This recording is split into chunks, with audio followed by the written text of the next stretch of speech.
Dear students, welcome to Punjabi class of 10th। ਸਾਡੀ ਅੱਜ ਦੀ video ਦਾ ਵਿਸ਼ਾ ਇਕਾਂਗੀ ਫੁੱਲਾਂ ਨੂੰ ਕਿਤਾਬਾਂ ਵਿੱਚ ਨਾ ਰੱਖੋ ਹੈ, ਜੋ ਕਿ ਪਾਲੀ ਭੁਪਿੰਦਰ ਸਿੰਘ ਜੀ ਦੇ ਕਲਮ ਦੀ ਸ਼ਾਹਕਾਰ ਰਚਨਾ ਹੈ ਤੇ ICSE ਬੋਰਡ ਦੁਆਰਾ ਨਿਰਧਾਰਿਤ ਪੁਸਤਕ ਮੰਚ ਮਹਿਕ ਦੇ ਸਫਾ ਨੰਬਰ 69 ਉੱਪਰ ਦਰਜ ਹੈ।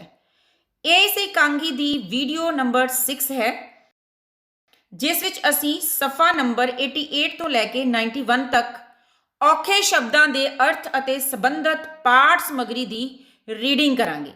ਪਰ ਇਸ ਤੋਂ ਪਹਿਲਾਂ ਅਸੀਂ ਪਿਛਲੀਆਂ 5 ਵੀਡੀਓਜ਼ ਵਿੱਚ ਕੀਤੇ ਕੰਮ ਨੂੰ ਦੁਹਰਾਵਾਂਗੇ। ਸਟੂਡੈਂਟਸ, ਪਹਿਲੀਆਂ 5 ਵੀਡੀਓਜ਼ ਵਿੱਚ ਅਸੀਂ ਪੜ੍ਹ ਚੁੱਕੇ ਹਾਂ ਕਿ ਨਿੱਕੀ ਕਿਤਾਬਾਂ ਦੇ ਢੇਰ ਵਿੱਚ ਉਲਝੀ ਹੁੰਦੀ ਹੈ। ਉਹ ਇੱਕ ਵਿਸ਼ੇ ਦਾ ਕੰਮ ਮੁਕਾ ਕੇ ਦੂਜੇ ਵਿਸ਼ੇ ਦਾ ਕੰਮ ਆਰੰਭ ਕਰਦੀ ਹੈ। ਮੰਮੀ ਉਸ ਨੂੰ ਮੈਥ ਟੈਸਟ ਦੀ ਤਿਆਰੀ ਕਰਨ ਲਈ ਤੇ ਪਾਪਾ ਉਸ ਨੂੰ ਸਚਦੇਵਾ ਸਰ ਕੋਲ ਇੰਗਲਿਸ਼ ਦੀ ਟਿਊਸ਼ਨ ਰੱਖਣ ਲਈ ਕਹਿੰਦੇ ਹਨ ਤੇ ਪੇਪਰਾਂ ਦਾ ਹਵਾਲਾ ਦੇ ਕੇ ਪੜ੍ਹਾਈ ਕਰਨ ਲਈ ਸਮਝਾਉਂਦੇ ਹਨ ਤੇ ਫਿਰ ਆਪ ਸ਼ਰਮਾ ਅੰਕਲ ਦੇ ਘਰ ਚਲੇ ਜਾਂਦੇ ਹਨ। ਉਹਨਾਂ ਦੇ ਜਾਣ ਤੋਂ ਬਾਅਦ ਵਿੱਕੀ ਟਿਊਸ਼ਨ ਪੜ੍ਹ ਕੇ ਆਉਂਦਾ ਹੈ। ਉਹ ਬਹੁਤ ਥੱਕਿਆ ਹੁੰਦਾ ਹੈ। ਨਿੱਕੀ ਉਸ ਨੂੰ ਪਾਣੀ ਪਿਲਾਉਂਦੀ ਹੈ ਤੇ ਮੰਮੀ ਪਾਪਾ ਦੀਆਂ ਹਦਾਇਤਾਂ ਸੁਣਾਉਂਦੀ ਹੈ। ਫਿਰ ਦੋਵੇਂ ਭੈਣ ਭਰਾ ਪੜ੍ਹਨ ਬੈਠ ਜਾਂਦੇ ਹਨ। ਇਸ ਤੋਂ ਬਾਅਦ ਜੇਡੀ ਦਾ ਪ੍ਰਵੇਸ਼ ਹੁੰਦਾ ਹੈ। ਉਹ ਦੋਹਾਂ ਦੇ ਪੜ੍ਹਨ ਤੇ ਵਿਅੰਗ ਕੱਸਦਾ ਹੈ ਤੇ ਦੋਹਾਂ ਨੂੰ ਪੜ੍ਹਾਈ ਦੇ ਬੋਝ ਤੋਂ ਮੁਕਤ ਹੋਣ ਲਈ ਕਾਨਫਰੰਸ ਕਰਨ ਲਈ ਪ੍ਰੇਰਿਤ ਕਰਦਾ ਹੈ। ਫਿਰ ਇਸ ਕਾਨਫਰੰਸ ਵਿੱਚ ਸਾਰੇ ਬੱਚੇ ਆਪਣੀਆਂ ਸਮੱਸਿਆਵਾਂ ਦੇ ਵੱਖ-ਵੱਖ ਹੱਲ ਸੋਚਦੇ ਹਨ, ਪਰ ਕੋਈ ਵੀ ਹੱਲ ਨਾ ਨਿਕਲਣ ਤੇ ਆਪਣੇ ਆਪਣੇ ਘਰ ਚਲੇ ਜਾਂਦੇ ਹਨ ਤੇ ਨਿੱਕੀ ਵਿੱਕੀ ਪੜ੍ਹਨ ਬੈਠ ਜਾਂਦੇ ਹਨ। ਫਿਰ ਨਿੱਕੀ ਵਿੱਕੀ ਨੂੰ ਨੀਲ ਪਰੀ ਦੀ ਕਹਾਣੀ ਸੁਣਾਉਂਦੀ ਹੋਈ ਸੁਪਨਿਆਂ ਵਿੱਚ ਗਵਾਚ ਜਾਂਦੀ ਹੈ। ਉਹ ਨੀਲ ਪਰੀ ਬਣ ਜਾਂਦੀ ਹੈ। ਕੁਝ ਬੱਚੇ ਪਰੀਆਂ ਤੇ ਕੁਝ ਸੈਨਿਕ ਬਣਦੇ ਹਨ। ਜਿਹੜੀ ਬੌਣੇ ਜਾਦੂਗਰ ਦੀ ਭੂਮਿਕਾ ਨਿਭਾਉਂਦਾ ਹੈ। ਨੀਲ ਪਰੀ ਬੌਣੇ ਜਾਦੂਗਰ ਤੋਂ ਆਪਣੇ ਰਾਜ ਬਾਰੇ ਪੁੱਛਦੀ ਹੈ ਤਾਂ ਬੌਣਾ ਜਾਦੂਗਰ ਦੱਸਦਾ ਹੈ ਕਿ ਉਸਨੇ ਬੱਚਿਆਂ ਨੂੰ ਤੰਗ ਕਰਨ ਵਾਲੇ ਰਾਖਸ਼ ਨੂੰ ਮੱਖੀ ਬਣਾ ਕੇ ਟੌਫੀ ਤੇ ਚਿਪਕਾ ਦਿੱਤਾ ਹੈ। ਫਿਰ ਇੱਕ ਸੈਨਿਕ ਕੁਝ ਫਰਿਆਦੀ ਬੱਚੇ ਪੇਸ਼ ਕਰਦਾ ਹੈ ਜਿਨ੍ਹਾਂ ਦੀ ਸ਼ਿਕਾਇਤ ਤੇ ਨੀਲ ਪਰੀ ਬੱਚਿਆਂ ਦੇ ਅਧਿਆਪਕਾਂ ਨੂੰ ਬੁਲਾਉਣ ਲਈ ਕਹਿੰਦੀ ਹੈ। ਅਧਿਆਪਕਾ ਜਵਾਬ ਦਿੰਦੀ ਹੈ ਕਿ ਸਿਲੇਬਸ ਜ਼ਿਆਦਾ ਹੋਣ ਕਾਰਨ ਬੱਚਿਆਂ ਨੂੰ ਹੋਮਵਰਕ ਦਿੱਤਾ ਜਾਂਦਾ ਹੈ। ਸਾਰਾ ਸਿਲੇਬਸ ਸਕੂਲ ਵਿੱਚ ਨਹੀਂ ਪੂਰਾ ਕੀਤਾ ਜਾ ਸਕਦਾ। ਜਦੋਂ ਨੀਲ ਪਰੀ ਪੁੱਛਦੀ ਹੈ ਕਿ ਸਕੂਲਾਂ ਵਿੱਚ ਜ਼ਿਆਦਾ ਸਿਲੇਬਸ ਕਿਉਂ ਪੜ੍ਹਾਇਆ ਜਾਂਦਾ ਹੈ ਤਾਂ ਅਧਿਆਪਕਾ ਕੋਲ ਇਸ ਦਾ ਕੋਈ ਜਵਾਬ ਨਹੀਂ ਹੁੰਦਾ। ਫਿਰ ਪ੍ਰਿੰਸੀਪਲ ਨੂੰ ਕਟਹਿਰੇ ਵਿੱਚ ਬੁਲਾਇਆ ਜਾਂਦਾ ਹੈ, ਜੋ ਜ਼ਿਆਦਾ ਸਿਲੇਬਸ ਦਾ ਕਾਰਨ ਬੱਚਿਆਂ ਦੇ ਮਾਪੇ ਤੇ ਆਲੇ ਦੁਆਲੇ ਦਾ ਮਾਹੌਲ ਦੱਸਦਾ ਹੈ। ਪ੍ਰਿੰਸੀਪਲ ਤੋਂ ਬਾਅਦ ਬੱਚਿਆਂ ਦੇ ਮੰਮੀ ਪਾਪਾ ਕਟਹਿਰੇ ਵਿੱਚ ਆ ਕੇ ਸਪਸ਼ਟ ਕਰਦੇ ਹਨ ਕਿ ਇੰਜੀਨੀਅਰ ਜਾਂ ਡਾਕਟਰ ਬਣਨ ਲਈ ਮਿਹਨਤ ਤਾਂ ਕਰਨੀ ਹੀ ਪੈਂਦੀ ਹੈ। ਨੀਲ ਪਰੀ ਕਹਿੰਦੀ ਹੈ ਕਿ ਉਹ ਆਪਣੀਆਂ ਅਧੂਰੀਆਂ ਖਾਹਿਸ਼ਾਂ ਪੂਰੀਆਂ ਕਰਨ ਲਈ ਬੱਚਿਆਂ ਤੇ ਜ਼ੁਲਮ ਕਰ ਰਹੇ ਹਨ ਤੇ ਫਿਰ ਵਕੀਲ ਵੀ ਇਸ ਗੱਲ ਦੀ ਹਾਮੀ ਭਰਦਾ ਹੈ। ਸੋ ਸਟੂਡੈਂਟਸ, ਫੀਡਬੈਕ ਤੋਂ ਬਾਅਦ ਹੁਣ ਅਸੀਂ ਸਫਾ ਨੰਬਰ 88 ਤੋਂ ਲੈ ਕੇ 91 ਤੱਕ ਔਖੇ ਸ਼ਬਦ ਅਤੇ ਸੰਬੰਧਿਤ ਪਾਠ ਸਮੱਗਰੀ ਤੇ ਵਿਸਥਾਰ ਸਹਿਤ ਚਰਚਾ ਕਰਾਂਗੇ।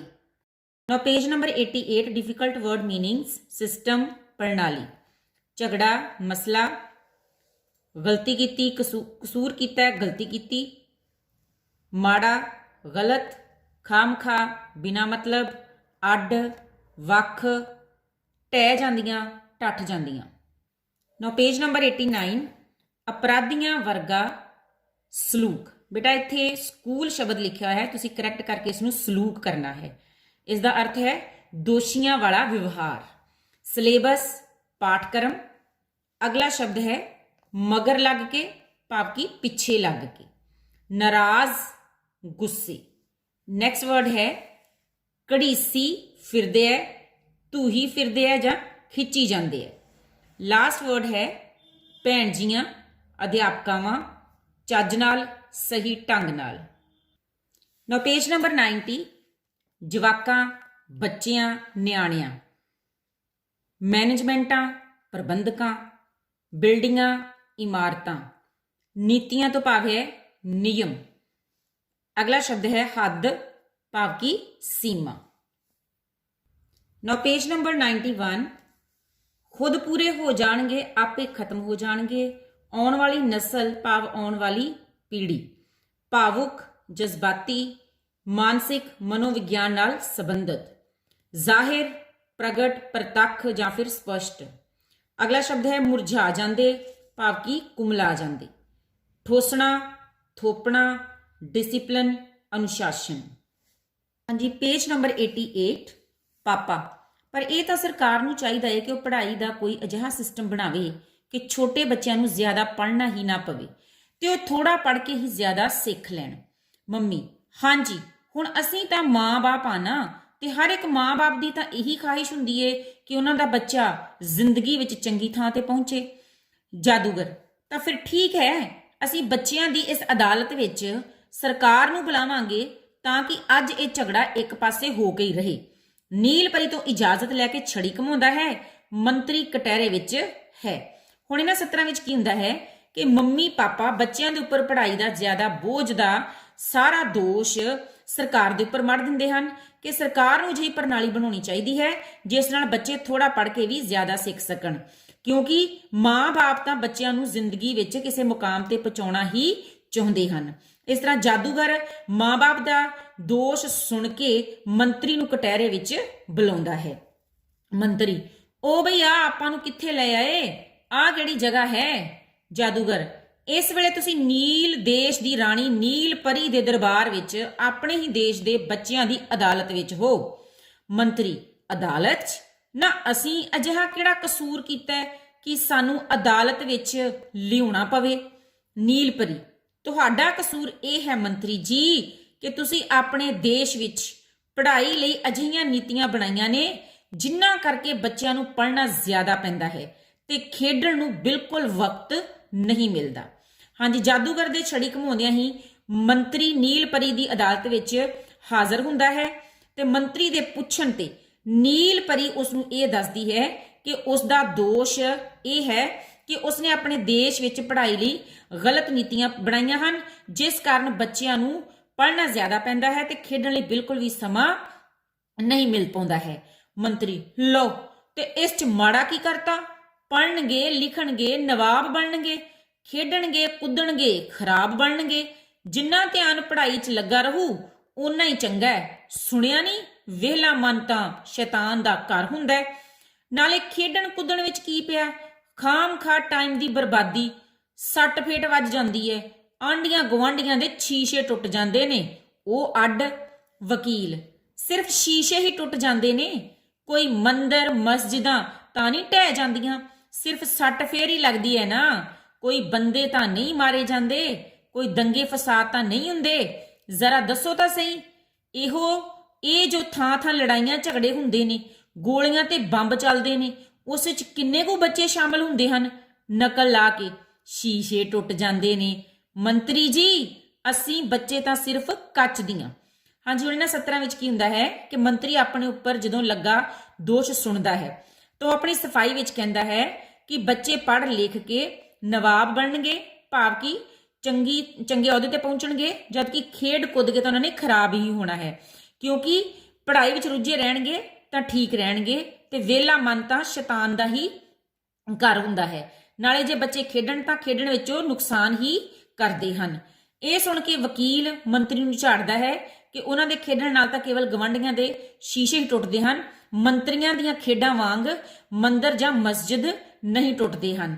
ਫਿਰ ਉਹ ਰਾਜਨੀਤਿਕ ਖੇਤਰ ਵਿੱਚ ਜੋ ਮੰਤਰੀਆਂ ਦੁਆਰਾ ਚਾਲਾਂ ਚੱਲੀਆਂ ਜਾਂਦੀਆਂ ਹਨ ਉਹਨਾਂ ਦੇ ਉੱਪਰ ਵਿਅੰਗ ਕੱਸਦਾ ਹੈ ਕਿ ਮੰਤਰੀਆਂ ਦੇ ਤਾਂ ਇਹੋ ਜਿਹੇ ਕੰਮ ਹਨ ਕਿ ਉਹ ਦੰਗੇ ਫਸਾਦ ਕਰਵਾਉਂਦੇ ਹਨ, ਲੜਾਈਆਂ ਝਗੜੇ ਕਰਵਾਉਂਦੇ ਹਨ, ਗੋਲੀਆਂ ਤੇ ਬੰਬ ਚਲਵਾਉਂਦੇ ਹਨ। ਇਸ ਤਰ੍ਹਾਂ ਵਕੀਲ ਮੰਤਰੀ ਦੇ ਉੱਪਰ ਆਪਣਾ ਪੂਰਾ ਗੁੱਸਾ ਲਾਉਂਦਾ ਹੈ। ਹਾਂਜੀ, ਨਾਓ ਪੇਜ ਨੰਬਰ 89। ਹਾਂਜੀ, ਗੋਲੀਆਂ ਨਾਲ ਹੀ ਖੇਡਦੇ ਹਾਂ, ਬਰੂਦ ਦੀਆਂ ਗੋਲੀਆਂ ਨਾਲ ਨਹੀਂ। ਫਿਰ ਕਿਉਂ ਘਰਾਂ ਤੇ ਸਕੂਲਾਂ ਵਿੱਚ ਸਾਡੇ ਨਾਲ ਅਪਰਾਧੀਆਂ ਵਰਗਾ ਸਲੂਕ ਕੀਤਾ ਜਾਂਦਾ ਹੈ? ਸਾਰੇ ਬੱਚੇ ਵੱਡਿਆਂ ਦੇ ਸ਼ੀਮ ਦਾ ਸ਼ੋਰ ਮਚਾਉਂਦੇ ਹਨ। ਹਾਂਜੀ, ਹੁਣ ਇੱਥੇ ਵਕੀਲ ਬੱਚਿਆਂ ਦਾ ਪੱਖ ਪੂਰਦਾ ਹੈ ਕਿ ਉਹ ਤਾਂ ਕੇਵਲ ਸ਼ੀਸ਼ੇ ਆਦਿ ਹੀ ਤੋੜਦੇ ਹਨ, ਸਮਾਂ ਬਰਬਾਦ ਹੀ ਕਰਦੇ ਹਨ, ਜਦਕਿ ਮੰਤਰੀ ਤਾਂ ਦੂਸਰੀਆਂ ਗੋਲੀਆਂ ਨਾਲ ਤੇ ਬਰੂਦ ਦੇ ਨਾਲ ਖੇਡਦੇ ਹਨ। ਇਸ ਲਈ ਬੱਚਿਆਂ ਨਾਲ ਦੋਸ਼ੀਆਂ ਵਾਲਾ ਸਲੂਕ ਨਹੀਂ ਕਰਨਾ ਚਾਹੀਦਾ, ਜਦਕਿ ਅਸਲ ਦੋਸ਼ੀ ਤਾਂ ਮੰਤਰੀ ਹਨ। ਮੰਤਰੀ ਦੁਖੀ ਹੋ ਕੇ, ਉਹ ਬਈ ਤੁਸੀਂ ਮੇਰੀ ਗੱਲ ਤਾਂ ਸੁਣੋ, ਚਲੋ 1 ਮਿੰਟ ਲਈ ਮੰਨ ਲੈਂਦੇ ਆ ਕਿ ਸਕੂਲਾਂ ਵਿੱਚ ਸਿਲੇਬਸ ਜ਼ਿਆਦਾ ਹੁੰਦਾ ਹੈ ਤੇ ਬੱਚਿਆਂ ਨੂੰ ਜ਼ਿਆਦਾ ਪੜ੍ਹਨਾ ਪੈਂਦਾ ਹੈ। ਜਾਦੂਗਰ ਮੰਨ ਕੀ ਲੈਂਦੇ ਆ? ਮੰਨਣਾ ਪਊਗਾ। ਮੰਤਰੀ ਚਲੋ ਮੰਨਿਆ, ਪਰ ਸੋਚਣ ਵਾਲੀ ਗੱਲ ਇਹ ਹੈ ਕਿ ਇਹ ਗੱਲ ਕਹਿੰਦਾ ਕੌਣ ਹੈ? ਹਾਂਜੀ, ਹੁਣ ਇੱਥੇ ਮੰਤਰੀ ਇਹ ਕਹਿੰਦਾ ਹੈ ਕਿ ਚਲੋ ਸਿਰਫ ਮੰਨ ਲੈਂਦਾ ਹੈ ਕਿ ਬੱਚਿਆਂ ਨੂੰ ਜ਼ਿਆਦਾ ਪੜ੍ਹਨਾ ਪੈਂਦਾ ਹੈ ਕਿਉਂਕਿ ਸਿਲੇਬਸ ਜ਼ਿਆਦਾ ਹੁੰਦਾ ਹੈ, ਪਰ ਉਹ ਇਹ ਪੁੱਛਦਾ ਹੈ ਕਿ ਜੋ ਇਹ ਦੋਸ਼ ਹੈ ਇਹ ਲਗਾਇਆ ਕਿਸ ਦੁਆਰਾ ਜਾ ਰਿਹਾ ਹੈ। ਜਾਦੂਗਰ ਐ ਪੁੱਛੋ ਕਿ ਕਹਿੰਦਾ ਕੌਣ ਨਹੀਂ, ਇਹ ਬੱਚੇ ਕਹਿੰਦੇ ਆ। ਤੁਹਾਡੇ ਦੇਸ਼ ਦੇ ਸਾਰੇ ਬੱਚੇ ਚੀਖ ਚੀਖ ਕੇ ਕਹਿੰਦੇ ਨੇ ਕਿ ਸਿਲੇਬਸ ਜ਼ਿਆਦਾ ਹੈ। ਹੁਣ ਮੰਤਰੀ ਦੇ ਪੁੱਛਣ ਤੇ ਉਹਦੇ ਸਵਾਲ ਦਾ ਜਵਾਬ ਦਿੰਦਿਆਂ ਹੋਇਆ ਜਾਦੂਗਰ ਕਹਿੰਦਾ ਹੈ ਕਿ ਮੰਤਰੀਆਂ ਦੇ ਉੱਪਰ ਜਾਂ ਸਰਕਾਰ ਦੇ ਉੱਪਰ ਜ਼ਿਆਦਾ ਸਿਲੇਬਸ ਦਾ ਦੋਸ਼ ਉਹਨਾਂ ਦੇ ਦੇਸ਼ ਦੇ ਬੱਚਿਆਂ ਦੁਆਰਾ ਹੀ ਲਗਾਇਆ ਜਾ ਰਿਹਾ ਹੈ। ਮੰਤਰੀ ਬੱਚੇ ਹੀ ਕਹਿੰਦੇ ਨੇ ਨਾ, ਬੱਚਿਆਂ ਦੇ ਮਾਂ-ਬਾਪ ਤਾਂ ਨਹੀਂ ਕਹਿੰਦੇ ਨਾ। ਹੁਣ ਅਸੀਂ ਇਹਨਾਂ ਬੱਚਿਆਂ ਦੇ ਮਗਰ ਲੱਗ ਕੇ ਇਹਨਾਂ ਦੇ ਬਸਤੇ ਦਾ ਭਾਰ ਘੱਟ ਕਰ ਦਈਏ, ਇਹਨਾਂ ਦਾ ਖੇਡਣ ਦਾ ਟਾਈਮ ਵਧਾ ਦਈਏ, ਤਾਂ ਹੋ ਸਕਦਾ ਹੈ ਕਿ ਇਹਨਾਂ ਬੱਚਿਆਂ ਦੇ ਮਾਂ-ਬਾਪ ਸਾਡੇ ਨਾਲ ਨਾਰਾਜ਼ ਹੋ ਜਾਣ ਕਿ ਅਸੀਂ ਉਹਨਾਂ ਦੇ ਬੱਚਿਆਂ ਨੂੰ ਨਲਾਇਕ ਬਣਾਤਾ, ਉਹਨਾਂ ਨੂੰ ਵਿਗਾੜ ਕੇ ਰੱਖਤਾ। ਹੁਣ ਅਸੀਂ ਇਹਨਾਂ ਬੱਚਿਆਂ ਦੇ ਮਾਂ-ਬਾਪ ਨੂੰ ਤਾਂ ਨਾਰਾਜ਼ ਨਹੀਂ ਕਰ ਸਕਦੇ ਨਾ। ਹੁਣ ਮੰਤਰੀ ਜਦੋਂ ਇਹ ਸੁਣਦਾ ਹੈ ਕਿ ਇਹ ਦੋਸ਼ ਕੇਵਲ ਬੱਚਿਆਂ ਦਾ ਹੈ, ਤਾਂ ਫਿਰ ਮੰਤਰੀ ਸਪਸ਼ਟ ਕਰਦਾ ਹੈ ਕਿ ਬੱਚੇ ਇਸ ਨੂੰ ਬੋਝ ਕਹਿੰਦੇ ਹਨ, ਪਰ ਮਾਂ-ਬਾਪ ਤਾਂ ਉਹਨਾਂ ਨਾਲ ਸਹਿਮਤ ਹਨ, ਕਿਉਂਕਿ ਜੇਕਰ ਬੱਚਿਆਂ ਦੇ ਆਖੇ ਲੱਗ ਕੇ ਉਹ ਬਸਤੇ ਦਾ ਭਾਰ ਘਟਾ ਦੇਣ ਤਾਂ ਹੋ ਸਕਦਾ ਹੈ ਕਿ ਬੱਚਿਆਂ ਦੇ ਮਾਂ-ਬਾਪ ਸਰਕਾਰ ਨਾਲ ਇਹ ਸੋਚ ਕੇ ਨਾਰਾਜ਼ ਹੋ ਜਾਣ ਕਿ ਉਹ ਉਹਨਾਂ ਦੇ ਬੱਚਿਆਂ ਨੂੰ ਨਲਾਇਕ ਬਣਾ ਰਹੇ ਹਨ। ਵਕੀਲ ਇਹਨਾਂ ਬੱਚਿਆਂ ਨੂੰ ਕਰ ਸਕਦੇ ਹੋ? ਮੰਤਰੀ ਉਹ ਜੀ ਹੁਣ ਬੱਚੇ ਕਿਹੜਾ ਵੋਟਾਂ ਪਾਉਂਦੇ ਨੇ, ਹੀ ਨੀਲਪਰੀ, ਯਾਨੀ ਕਿ ਜਿਹੜੇ ਲੋਕ ਤੁਹਾਨੂੰ ਵੋਟਾਂ ਨਹੀਂ ਪਾਉਂਦੇ ਤੁਸੀਂ ਉਹਨਾਂ ਦੀ ਪਰਵਾਹ ਵੀ ਨਹੀਂ ਕਰਦੇ। ਹੁਣ ਇਸ ਵਾਰਤਾਲਾਪ ਤੋਂ ਸਪਸ਼ਟ ਹੁੰਦਾ ਹੈ ਕਿ ਸਰਕਾਰ ਜਾਂ ਮੰਤਰੀ ਵੀ ਆਪਣੇ ਸਵਾਰਥ ਮੁਤਾਬਕ ਹੀ ਸੋਚਦੇ ਹਨ ਤੇ ਉਹ ਬੱਚਿਆਂ ਤੇ ਪੈ ਰਹੇ ਪੜ੍ਹਾਈ ਦੇ ਬੋਝ ਦੀ ਉੱਕਾ ਹੀ ਪਰਵਾਹ ਨਹੀਂ ਕਰਦੇ ਹਨ। ਮੰਤਰੀ ਹੁਣ ਕੀ ਕਰੀਏ ਜੀ, ਰਾਜਨੀਤੀ ਵਿੱਚ ਸਭ ਚੱਲਦਾ ਹੈ, ਹੀ ਪਰ ਮੈਂ ਤਾਂ ਕਹਿਣਾ ਕਿ ਸਾਰਾ ਕਸੂਰ ਇਹਨਾਂ ਮਾਪਿਆਂ ਦਾ ਹੈ। ਜਦੋਂ ਇਹ ਆਪ ਹੀ ਆਪਣੇ ਬੱਚਿਆਂ ਨੂੰ ਇਸ ਚੂਹੇ ਦੌੜ ਵਿੱਚ ਘੜੀਸੀ ਫਿਰਦੇ ਐ, ਅਸੀਂ ਇਹਨਾਂ ਦੇ ਬੱਚਿਆਂ ਲਈ ਕੀ ਕਰ ਸਕਦੇ ਹਾਂ? ਪੁੱਛ ਕੇ ਦੇਖੋ ਇਹਨਾਂ ਨੂੰ। ਹੁਣ ਇੱਥੇ ਇਹਨਾਂ ਸਤਰਾਂ ਵਿੱਚ ਮੰਤਰੀ ਵਾਪਸ ਸਾਰਾ ਦੋਸ਼ ਬੱਚਿਆਂ ਦੇ ਮਾਂ-ਬਾਪ ਤੇ ਲਗਾ ਦਿੰਦਾ ਹੈ ਕਿ ਉਹਨਾਂ ਦੇ ਤਾਂ ਮਾਂ-ਬਾਪ ਹੀ ਉਹਨਾਂ ਨੂੰ ਇਸ ਚੂਹੇ ਦੌੜ ਵਿੱਚ ਘਸੀਟ ਰਹੇ ਹਨ। ਜਦੋਂ ਮਾਂ-ਬਾਪ ਹੀ ਬੱਚਿਆਂ ਬਾਰੇ ਨਹੀਂ ਸੋਚਦੇ ਤਾਂ ਫਿਰ ਸਰਕਾਰ ਇਹਨਾਂ ਬਾਰੇ ਕਿਵੇਂ ਸੋਚ ਸਕਦੀ ਹੈ? ਪਾਪਾ ਉਹ ਜੀ ਕੰਪੀਟੀਸ਼ਨ ਦਾ ਜ਼ਮਾਨਾ ਏ, ਹੁਣ ਅਸੀਂ ਆਪਣੇ ਬੱਚਿਆਂ ਨੂੰ ਕਿਵੇਂ ਪਿੱਛੇ ਰਹਿਣ ਦਈਏ? ਮੰਮੀ ਮੈਂ ਤਾਂ ਕਹਿੰਨੀ ਆ ਇਹ ਸਾਰਾ ਕਸੂਰ ਹੀ ਇਹਨਾਂ ਸਕੂਲ ਦੇ ਮਾਸਟਰਾਂ ਤੇ ਭੈਣ ਜੀਆਂ ਦਾ ਹੈ। ਇਹ ਸਕੂਲਾਂ ਵਿੱਚ ਚੱਜ ਨਾਲ ਪੜਾਉਣਾ ਤਾਂ ਹੁਣ ਇਹਨਾਂ ਸਤਰਾਂ ਵਿੱਚ ਪਾਪਾ ਇਹ ਦਲੀਲ ਦਿੰਦੇ ਹਨ ਕਿ ਕੰਪੀਟੀਸ਼ਨ ਭਾਵ ਮੁਕਾਬਲੇ ਦਾ ਜ਼ਮਾਨਾ ਹੋਣ ਕਾਰਨ ਬੱਚਿਆਂ ਨੂੰ ਜ਼ਿਆਦਾ ਪੜ੍ਹਨਾ ਪੈਂਦਾ ਹੈ, ਤੇ ਮੰਮੀ ਇਹ ਇਲਜ਼ਾਮ ਲਗਾਉਂਦੀ ਹੈ ਕਿ ਸਕੂਲਾਂ ਦੇ ਵਿੱਚ ਮਾਸਟਰਾਂ ਦੁਆਰਾ ਤੇ ਭੈਣ ਜੀਆਂ ਦੁਆਰਾ ਠੀਕ ਢੰਗ ਨਾਲ ਬੱਚਿਆਂ ਨੂੰ ਪੜਾਇਆ ਹੀ ਨਹੀਂ ਜਾਂਦਾ ਹੈ। ਨਾਓ ਪੇਜ ਨੰਬਰ 90, ਬੱਚਿਆਂ ਨੂੰ ਘਰ ਪੜ੍ਹਨਾ ਹੀ ਨਾ ਪਵੇ ਪਰ ਸਕੂਲੇ ਪੜਾਉਣ ਵੀ ਕਿਉਂ? ਜੇ ਬੱਚੇ ਸਕੂਲੇ ਹੀ ਸਾਰਾ ਕੁਝ ਪੜ੍ਹ ਗਏ ਤਾਂ ਇਹਨਾਂ ਕੋਲ ਟਿਊਸ਼ਨਾਂ ਪੜ੍ਹਨ ਕੌਣ ਜਾਊ? ਸੋ ਇਸ ਤਰ੍ਹਾਂ ਮੰਮੀ ਅਧਿਆਪਕਾਂ ਦੇ ਉੱਪਰ ਟਿਊਸ਼ਨਾਂ ਪੜਾਉਣ ਦਾ ਦੋਸ਼ ਲਗਾਉਂਦੀ ਹੈ। ਅਧਿਆਪਕ ਲਹਿ ਆਖੇ ਡਿੱਗੀ ਖੋਤੇ ਤੋਂ ਤੇ ਗੁੱਸਾ ਘੁਮਿਆਰ ਤੇ, ਨਾ ਬੀਬੀ ਅਸੀਂ ਤੇਰੇ ਜਵਾਕਾਂ ਦੀ ਬਾਹ ਫੜ ਕੇ ਲਿਆਉਨੇ ਆ ਤੇਰੇ ਘਰੋਂ, ਨਾਲੇ ਜੇ ਸਾਨੂੰ ਕੋਈ ਚੱਜ ਨਾਲ ਤਨਖਾਹ ਦੇਵੇ ਤਾਂ ਕਾਹਨੂੰ ਕਰੀਏ ਅਸੀਂ ਟਿਊਸ਼ਨਾਂ? ਮੈਂ ਤਾਂ ਕਹਿੰਨੀ ਆ ਕਿ ਸਾਰਾ ਕਸੂਰ ਇਹਨਾਂ ਸਕੂਲਾਂ ਦੀਆਂ ਮੈਨੇਜਮੈਂਟਾਂ ਦਾ ਹੈ। ਕਰ ਕਰਕੇ ਪੈਸੇ ਇਕੱਠੇ ਆਪਣੀਆਂ ਐਫਡੀਆਂ ਵਧਾਈ ਜਾਂਦੇ ਐ ਬੈਂਕਾਂ ਵਿੱਚ, ਤੇ ਟੀਚਰਾਂ ਨੂੰ ਤਨਖਾਹਾਂ ਦੇਣ ਵੇਲੇ ਇਹਨਾਂ ਦੀ ਨਾਨੀ ਮਰਦੀ ਹੈ। ਹੁਣ ਇੱਥੇ ਜੋ ਅਧਿਆਪਕ ਹੈ ਜਦੋਂ ਉਹਦੇ ਉੱਪਰ ਟਿਊਸ਼ਨ ਪੜਾਉਣ ਦਾ ਦੋਸ਼ ਲਗਾਇਆ ਜਾਂਦਾ ਹੈ ਤਾਂ ਫਿਰ ਉਹ ਘੱਟ ਤਨਖਾਹਾਂ ਹੋਣ ਦੀ ਦਲੀਲ ਦਿੰਦੇ ਹਨ। ਪ੍ਰਿੰਸੀਪਲ ਤੇ ਮਰੇ ਨਾ ਨਾਨੀ, ਬਈ ਐਡਾ ਵੱਡਾ ਸਕੂਲ, ਐਡੀਆਂ ਵੱਡੀਆਂ ਬਿਲਡਿੰਗਾਂ, ਫਰਨੀਚਰ, ਸਟਾਫ, ਲੱਖਾਂ ਰੁਪਇਆ ਲੱਗਦਾ ਏ ਕਾਹਦੇ ਲਈ? ਕੁਝ ਕਮਾਉਣ ਲਈ ਨਾ। ਮੈਂ ਤਾਂ ਕਹਿਣਾ ਕਿ ਕਸੂਰ ਨਾ ਸਰਕਾਰ ਦਾ ਏ, ਨਾ ਸਕੂਲਾਂ ਵਾਲਿਆਂ ਦਾ, ਤੇ ਨਾ ਹੀ ਮਾਪਿਆਂ ਦਾ। ਸਰਕਾਰ ਨੀਤੀਆਂ ਬਣਾਉਂਦੀ ਏ, ਅਸੀਂ ਸਕੂਲ ਬਣਾਉਂਦੇ ਆ, ਟੀਚਰ ਪੜ੍ਹਾਈ ਕਰਾਉਂਦੇ ਨੇ, ਮਾਪੇ ਇੰਨਾ ਖਰਚ ਕਰਦੇ ਨੇ, ਭਲਾ ਕਾਹਦੇ ਲਈ? ਇਹਨਾਂ ਬੱਚਿਆਂ ਲਈ ਨਾ। ਸਾਰਾ ਕਸੂਰ ਅੱਜ ਕੱਲ ਦੇ ਇਹਨਾਂ ਬੱਚਿਆਂ ਦਾ ਏ, ਇਹ ਨਲਾਇਕ ਨੇ, ਇਹ ਪੜ੍ਹਨਾ ਹੀ ਨਹੀਂ ਚਾਹੁੰਦੇ। ਹੁਣ ਇੱਥੇ ਪ੍ਰਿੰਸੀਪਲ ਜਦੋਂ ਅਧਿਆਪਕਾਂ ਦੀ ਇਹ ਗੱਲ ਸੁਣਦਾ ਹੈ ਕਿ ਉਹਨਾਂ ਨੂੰ ਘੱਟ ਤਨਖਾਹ ਮਿਲਣ ਕਾਰਨ ਟਿਊਸ਼ਨ ਪੜਾਉਣੀ ਪੈਂਦੀ ਹੈ ਕਿਉਂਕਿ ਸਕੂਲਾਂ ਵਾਲਿਆਂ ਨੂੰ ਘੱਟ ਤਨਖਾਹ ਦਿੰਦੇ ਹਨ ਤਾਂ ਇੱਥੇ ਪ੍ਰਿੰਸੀਪਲ ਸਕੂਲਾਂ ਦੇ ਖਰਚੇ ਗਿਣਾਉਣੇ ਸ਼ੁਰੂ ਕਰ ਦਿੰਦਾ ਹੈ ਕਿ ਉਹਨਾਂ ਨੂੰ ਇਮਾਰਤਾਂ ਤੇ ਫਰਨੀਚਰ ਤੇ ਸਟਾਫ ਤੇ ਹੋਰ ਕਈ ਕੰਮਾਂ ਤੇ ਲੱਖਾਂ ਰੁਪਏ ਖਰਚ ਕਰਨੇ ਪੈਂਦੇ ਹਨ। ਇਸ ਲਈ ਉਸ ਅਨੁਸਾਰ ਸਾਰਾ ਕਸੂਰ ਜਾਂ ਦੋਸ਼ ਬੱਚਿਆਂ ਦਾ ਹੈ ਜੋ ਕਿ ਪੜ੍ਹਾਈ ਕਰਨਾ ਹੀ ਨਹੀਂ ਚਾਹੁੰਦੇ ਹਨ। ਸਾਰੇ ਵੱਡੇ ਹਾਂ ਸਾਰਾ ਕਸੂਰ ਇਹਨਾਂ ਬੱਚਿਆਂ ਦਾ ਹੈ, ਇਹ ਪੜ੍ਹਨਾ ਹੀ ਨਹੀਂ ਚਾਹੁੰਦੇ। ਸਾਰੇ ਬੱਚੇ ਅਸੀਂ ਪੜ੍ਹਨਾ ਚਾਹੁੰਦੇ ਹਾਂ। ਇੱਕ ਛੋਟੀ ਬੱਚੀ ਪਰ ਅਸੀਂ ਖੇਡਣਾ ਵੀ ਚਾਹੁੰਦੇ ਹਾਂ। ਦੂਜਾ ਬੱਚਾ ਪੜ੍ਹਾਈ ਦੀ ਵੀ ਕੋਈ ਹੱਦ ਤਾਂ ਹੋਣੀ ਚਾਹੀਦੀ ਹੈ। ਨੀਲਪਰੀ ਤੁਸੀਂ ਇਹਨਾਂ ਬੱਚਿਆਂ ਨੂੰ ਇਹਨਾਂ ਦੀ ਉਮਰ ਤੋਂ ਜ਼ਿਆਦਾ ਕਿਉਂ ਪੜਾਉਣਾ ਚਾਹੁੰਦੇ ਹੋ? ਹੁਣ ਇਹਨਾਂ ਸਤਰਾਂ ਤੋਂ ਸਪਸ਼ਟ ਹੁੰਦਾ ਹੈ ਕਿ ਸਾਰੇ ਵੱਡੇ ਭਾਵ ਮਾਪੇ, ਅਧਿਆਪਕ ਤੇ ਪ੍ਰਿੰਸੀਪਲ ਬੱਚਿਆਂ ਦਾ ਦੋਸ਼ ਕੱਢਦੇ ਹਨ ਕਿ ਇਹ ਪੜ੍ਹਾਈ ਤੋਂ ਦੂਰ ਭੱਜਦੇ ਹਨ, ਪਰ ਬੱਚੇ ਇਹ ਸਪਸ਼ਟ ਕਰਦੇ ਹਨ ਕਿ ਉਹ ਪੜ੍ਹਨ ਦੇ ਨਾਲ ਖੇਡਣਾ ਵੀ ਚਾਹੁੰਦੇ ਹਨ। ਨੀਲਪਰੀ ਵੀ ਬੱਚਿਆਂ ਦਾ ਪੱਖ ਪੂਰਦੀ ਹੈ ਕਿ ਉਹਨਾਂ ਨੂੰ ਉਹਨਾਂ ਦੀ ਉਮਰ ਤੋਂ ਜ਼ਿਆਦਾ ਨਹੀਂ ਪੜਾਉਣਾ ਚਾਹੀਦਾ ਹੈ। ਸਾਰੇ ਵੱਡੇ ਪਰ ਇਹਨਾਂ ਨੂੰ ਸਿਲੇਬਸ ਤਾਂ ਪੂਰਾ ਕਰਨਾ ਹੀ ਪਵੇਗਾ। ਵਕੀਲ ਗੁੱਸੇ ਨਾਲ ਤੜਪ ਕੇ ਸਿਲੇਬਸ ਸਿਲੇਬਸ ਸਿਲੇਬਸ। ਸਵਾਲ ਤਾਂ ਇਹੀ ਹੈ ਕਿ ਆਖਰ ਲਿਖਵਾਉਂਦੇ ਹੀ ਕਿਉਂ ਹੋ ਇਹਨਾਂ ਸਿਲੇਬਸ ਕਿ ਜਿਸ ਨੂੰ ਪੂਰਾ ਕਰਦੇ ਕਰਦੇ ਬੱਚਿਆਂ ਦਾ ਪੂਰਾ ਬਚਪਨ ਖਤਮ ਹੋ ਜਾਂਦਾ ਹੈ, ਪਰ ਖਤਮ ਨਹੀਂ ਹੁੰਦਾ ਸਿਲੇਬਸ। ਉਹ ਖੇਡਣ ਲਈ ਵਕਤ ਮੰਗਦੇ ਨੇ ਪਰ ਤੁਸੀਂ ਦੇ ਦਿੰਦੇ ਹੋ ਸਿਲੇਬਸ। ਇਸ ਸਿਲੇਬਸ ਨੂੰ ਪੂਰਾ ਕਰਦੇ ਕਰਦੇ ਉਹਨਾਂ ਦੀਆਂ ਅੱਖਾਂ ਤੇ ਐਨਕਾਂ ਲੱਗ ਜਾਂਦੀਆਂ ਨੇ, ਸਿਰ ਹੇਠਾਂ ਨੂੰ ਝੁਕ ਜਾਂਦੇ ਨੇ, ਸਾਰੇ ਸੁਪਨੇ ਮੁੱਕ ਜਾਂਦੇ ਨੇ, ਪਰ ਮੁੱਕਦਾ ਨਹੀਂ ਸਿਲੇਬਸ। ਹਾਂਜੀ, ਹੁਣ ਇਹਨਾਂ ਸਤਰਾਂ ਵਿੱਚ ਵਕੀਲ ਮਾਪਿਆਂ ਦੀਆਂ ਗੱਲਾਂ ਸੁਣ ਕੇ ਜਾਂ ਸਾਰੇ ਵੱਡਿਆਂ ਦੀਆਂ ਗੱਲਾਂ ਸੁਣ ਕੇ ਗੁੱਸੇ ਵਿੱਚ ਆ ਜਾਂਦਾ ਹੈ ਤੇ ਉਹ ਉਹਨਾਂ ਨੂੰ ਦੋਸ਼ੀ ਠਹਿਰਾਉਂਦਾ ਹੈ ਕਿ ਆਖਰ ਅਜਿਹਾ ਤੇ ਇਹਨਾਂ ਸਿਲੇਬਸ ਕਿਉਂ ਲਗਾਇਆ ਜਾਂਦਾ ਹੈ ਜਿਸ ਨੂੰ ਖਤਮ ਕਰਨ ਵਿੱਚ ਬੱਚਿਆਂ ਦੇ ਪੂਰੇ ਬਚਪਨ ਦੀ ਬਲੀ ਚੜ ਜਾਂਦੀ ਹੈ। ਸਾਰਾ ਉਹਨਾਂ ਦਾ ਮਾਨਸਿਕ ਤੇ ਸਰੀਰਕ ਵਿਕਾਸ ਰੁਕ ਜਾਂਦਾ ਹੈ, ਪਰ ਸਿਲੇਬਸ ਦਾ ਖਾਤਮਾ ਨਹੀਂ ਹੁੰਦਾ। ਉਹਨਾਂ ਦੇ ਸੁਪਨੇ ਮੁੱਕ ਜਾਂਦੇ ਹਨ ਪਰ ਸਿਲੇਬਸ ਨਹੀਂ ਮੁੱਕਦਾ। ਨਾਓ ਪੇਜ ਨੰਬਰ 91। ਇਸ ਦਿਨ ਇਸ ਸਿਲੇਬਸ ਨੂੰ ਪੂਰਾ ਕਰਦੇ ਕਰਦੇ ਸ਼ਾਇਦ ਉਹ ਖੁਦ ਪੂਰੇ ਹੋ ਜਾਣਗੇ, ਪਰ ਫੇਰ ਵੀ ਬਚਿਆ ਰਹੇਗਾ ਸਿਲੇਬਸ। ਆਪਣੇ ਹੀ ਹੱਥੀਂ ਆਪਣੀ ਹੀ ਆਉਣ ਵਾਲੀ ਨਸਲ ਨੂੰ ਖਤਮ ਕਰਨ ਵਾਲਿਓ, ਜੇ ਐਦਾਂ ਹੀ ਵਧਦਾ ਰਿਹਾ ਤੁਹਾਡੇ ਸਕੂਲਾਂ ਦਾ ਸਿਲੇਬਸ, ਬੱਚੇ ਖਤਮ ਹੋ ਜਾਣਗੇ ਦੁਨੀਆ ਤੋਂ ਤੇ ਰਹਿ ਜਾਏਗਾ ਤੁਹਾਡੇ ਪੱਲੇ ਸਿਰਫ ਸਿਲੇਬਸ। ਹੁਣ ਤੁਸੀਂ ਹੀ ਫੈਸਲਾ ਕਰੋ ਕਿ ਕੀ ਚਾਹੀਦਾ ਹੈ ਤੁਹਾਨੂੰ, ਜ਼ਿੰਦਗੀ ਦੇ ਗਿਆਨ ਨਾਲ ਭਰੀ ਆਪਣੀ ਨਵੀਂ ਨਸਲ ਜਾਂ ਕਿਤਾਬਾਂ ਦੇ ਬੋਝ ਨਾਲ ਭਰਿਆ ਇਹ syllabus. That's all my Lord. ਕੁਝ ਪਲ ਉਦਾਸੀ ਛਾਈ ਰਹਿੰਦੀ ਹੈ। ਨੀਲਪਰੀ ਬਹੁਤ ਭਾਵੁਕ ਹੁੰਦੀ ਹੈ। ਹੁਣ ਇਸ ਤਰ੍ਹਾਂ ਜੋ ਵਕੀਲ ਹੈ ਉਹ ਬੜੇ ਜੋਸ਼ ਵਿੱਚ ਤੇ ਬੜੇ ਹੀ ਜਜ਼ਬਾਤੀ ਰੋਹ ਵਿੱਚ ਬੱਚਿਆਂ ਦਾ ਪੱਖ ਪੂਰਦਾ ਹੋਇਆ ਕਹਿੰਦਾ ਹੈ ਤੇ ਮਾਪਿਆਂ ਨੂੰ ਸਵਾਲ ਕਰਦਾ ਹੈ ਕਿ ਉਹਨਾਂ ਨੂੰ ਸਿਲੇਬਸ ਚਾਹੀਦਾ ਹੈ ਜਾਂ ਉਹ ਆਪਣੀ ਨਸਲ ਨੂੰ ਖਤਮ ਕਰਨਾ ਚਾਹੁੰਦੇ ਹਨ। ਉਹ ਅਜਿਹਾ ਸਿਲੇਬਸ ਕਿਉਂ ਲਗਵਾ ਰਹੇ ਹਨ ਜਿਨ੍ਹਾਂ ਦੇ ਪੂਰੇ ਕਰਦਿਆਂ ਬੱਚਿਆਂ ਦੀ ਜਾਂ ਆਉਣ ਵਾਲੀਆਂ ਪੀੜ੍ਹੀਆਂ ਦਾ ਹੀ ਖਾਤਮਾ ਹੋ ਜਾਵੇਗਾ ਤੇ ਇਸ ਦੁਨੀਆ ਤੇ ਕੇਵਲ ਉਹਨਾਂ ਦੇ ਪੱਲੇ ਸਿਲੇਬਸ ਰਹਿ ਜਾਵੇਗਾ, ਪਰ ਇਹ ਫੁੱਲਾਂ ਰੂਪੀ ਬੱਚੇ ਮੁਰਝਾ ਜਾਣਗੇ।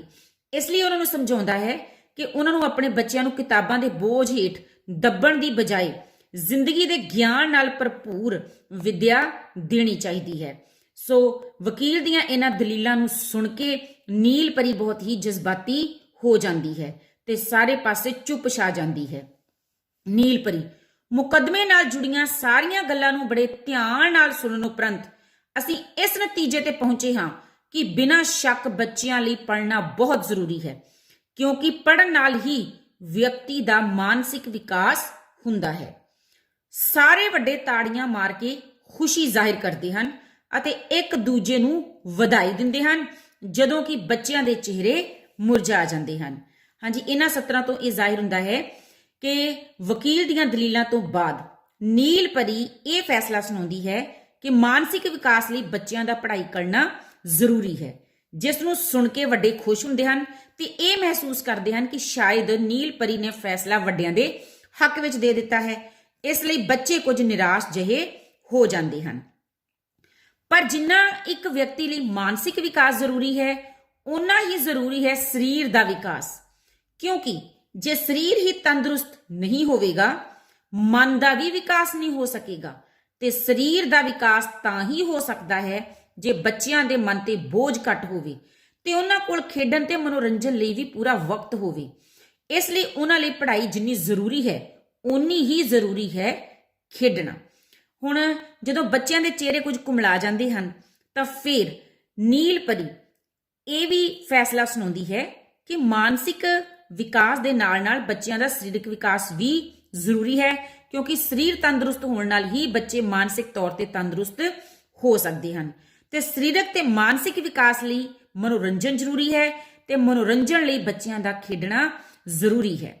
ਹੁਣ ਸਾਰੇ ਬੱਚੇ ਤਾੜੀਆਂ ਮਾਰ ਕੇ ਖੁਸ਼ੀ ਜ਼ਾਹਿਰ ਕਰਦੇ ਹਨ ਅਤੇ ਇੱਕ ਦੂਜੇ ਨੂੰ ਵਧਾਈ ਦਿੰਦੇ ਹਨ, ਜਦੋਂ ਕਿ ਵੱਡਿਆਂ ਦੇ ਚਿਹਰੇ ਮੁਰਝਾ ਜਾਂਦੇ ਹਨ।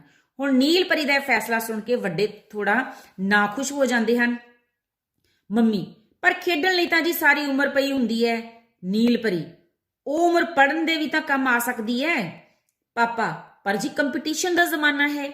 ਨੀਲ ਪਰੀ, ਇੱਕ ਕੰਪੀਟੀਸ਼ਨ ਵੀ ਤਾਂ ਤੁਸੀਂ ਵੱਡਿਆਂ ਨੇ ਹੀ ਪੈਦਾ ਕੀਤਾ ਹੈ। ਆਪਣੀਆਂ ਅਧੂਰੀਆਂ ਇੱਛਾਵਾਂ ਬੱਚਿਆਂ ਤੇ ਠੋਸਣਾ ਬੰਦ ਕਰ ਦਿਓ। ਕੰਪੀਟੀਸ਼ਨ ਆਪਣੇ ਆਪ ਖਤਮ ਹੋ ਜਾਏਗਾ। ਪ੍ਰਿੰਸੀਪਲ, ਪਰ ਜੀ ਜੇ ਬੱਚਿਆਂ ਦੇ ਮਨ ਤੋਂ ਪੜ੍ਹਾਈ ਦਾ ਬੋਝ ਲੈ ਗਿਆ, ਉਹਨਾਂ ਵਿੱਚੋਂ ਡਿਸਪਲਿਨ ਖਤਮ ਹੋ ਜਾਵੇਗਾ। ਹੁਣ ਇਹਨਾਂ ਸਤਰਾਂ ਤੋਂ ਇਹ ਜ਼ਾਹਿਰ ਹੁੰਦਾ ਹੈ ਕਿ ਵੱਡੇ ਨੀਲ ਪਰੀ ਦੇ ਫੈਸਲੇ ਤੋਂ ਨਾਖੁਸ਼ ਹੁੰਦੇ ਹਨ। ਉਹ ਇਸ ਦੇ ਵਿਰੁੱਧ ਦਲੀਲਾਂ ਦਿੰਦੇ ਹਨ ਕਿ ਇਹ ਉਮਰ ਬੱਚਿਆਂ ਦੀ ਪੜ੍ਹਾਈ ਦੀ ਹੈ, ਨਾ ਕਿ ਖੇਡਣ ਦੀ, ਜਦਕਿ ਨੀਲ ਪਰੀ ਉਹਨਾਂ ਨੂੰ ਇਹ ਸਮਝਾਉਂਦੀ ਹੈ ਕਿ ਪੜ੍ਹਾਈ ਲਈ ਉਹ ਅੱਗੇ ਜਾ ਕੇ ਵੀ ਪੜ੍ਹ ਸਕਦੇ ਹਨ। ਮੰਮੀ ਪਾਪਾ ਇਹ ਦਲੀਲ ਦਿੰਦੇ ਹਨ ਕਿ ਇਹ ਮੁਕਾਬਲੇ ਦਾ ਜ਼ਮਾਨਾ ਹੈ, ਤਾਂ ਨੀਲ ਪਰੀ ਉਹਨਾਂ ਦੀ ਇਸ ਦਲੀਲ ਨੂੰ ਦੁਰਕਾਰਦਿਆਂ ਹੋਇਆਂ ਕਹਿੰਦੀ ਹੈ ਕਿ ਇਹ ਕੰਪੀਟੀਸ਼ਨ, ਇਹ ਮੁਕਾਬਲਾ ਵੀ ਉਹਨਾਂ ਨੇ ਆਪਣੇ ਬੱਚਿਆਂ ਤੇ ਠੋਸਿਆ ਹੋਇਆ ਹੈ। ਫਿਰ ਪ੍ਰਿੰਸੀਪਲ ਇਹ ਦਲੀਲ ਦਿੰਦਾ ਹੈ ਕਿ ਜੇਕਰ ਬੱਚਿਆਂ ਦੇ ਮਨ ਤੇ ਪੜ੍ਹਾਈ ਦਾ ਬੋਝ ਨਹੀਂ ਹੋਵੇਗਾ ਤਾਂ ਉਹਨਾਂ ਵਿੱਚੋਂ ਅਨੁਸ਼ਾਸਨ ਖਤਮ ਹੋ ਜਾਵੇਗਾ। ਹਾਂਜੀ ਸਟੂਡੈਂਟਸ, ਇਸ ਵੀਡੀਓ ਵਿੱਚ ਅਸੀਂ ਪੇਜ ਨੰਬਰ 88 ਤੋਂ ਲੈ ਕੇ ਪੇਜ 91 ਤੱਕ ਔਖੇ ਸ਼ਬਦਾਂ ਦੇ ਅਰਥ ਡਿਸਕਸ ਕੀਤੇ ਹਨ ਤੇ ਪਾਠ ਸਮੱਗਰੀ ਦੀ ਰੀਡਿੰਗ ਕੀਤੀ ਹੈ। ਅਗਲੀ ਵੀਡੀਓ ਵਿੱਚ ਅਸੀਂ ਅਗਲੇ ਸਫ਼ਿਆਂ ਦੀ ਰੀਡਿੰਗ ਕਰਾਂਗੇ। ਤਦ ਤੱਕ ਧੰਨਵਾਦ।